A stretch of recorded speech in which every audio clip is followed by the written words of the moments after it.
I'm just going to show you a little bit of distortion on a acoustic guitar.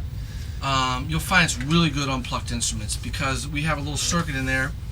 I don't know what to call it other than I always call it the sponge circuit. It's a little give and take circuit that works in microseconds. And when a transient comes through, this thing grabs it very quickly, but it doesn't grab it all the way. It only grabs a few dB, first few dB of it. It does a couple things. One is it prevents threshold distortion, which is a crackly sound you get with many compressors when they first turn on.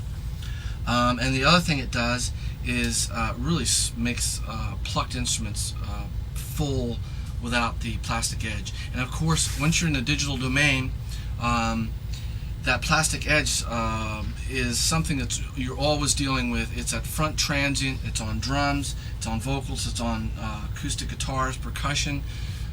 Analog tape is great for taking that over transient spike and just lopping it off. This is analog tape I'm talking about. If you go to digital recorders, of course that doesn't happen because they're much more accurate as far as transients, in my opinion. And what I'm going to do here is playing an acoustic. I think it's just an Ovation in front of a some Neumann mic. Not a particularly great sound or anything, but what I'm going to do is I can show you a lot of transient manipulation. This is bypass here. And I've got a lot of compression on here once again, but if you notice, it's pretty natural sounding. Many times when you drop things into a mix, you will need more of compression once it's actually in the mix. Once a solo instrument, a lot of times you don't use as much compression. I happen to be using about 14 dB here. This is without.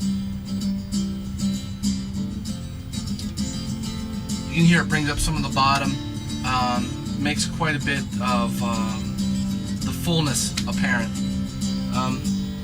If I slow up the attack, I was on 3, if I slow up and go, you can see the attack comes back, and along with that some of the front edge, which might be good for some stuff if you want a bitey acoustic, but if you want a smooth acoustic that kind of fits in there without being too plinky, again, you're going to use a pretty quick attack.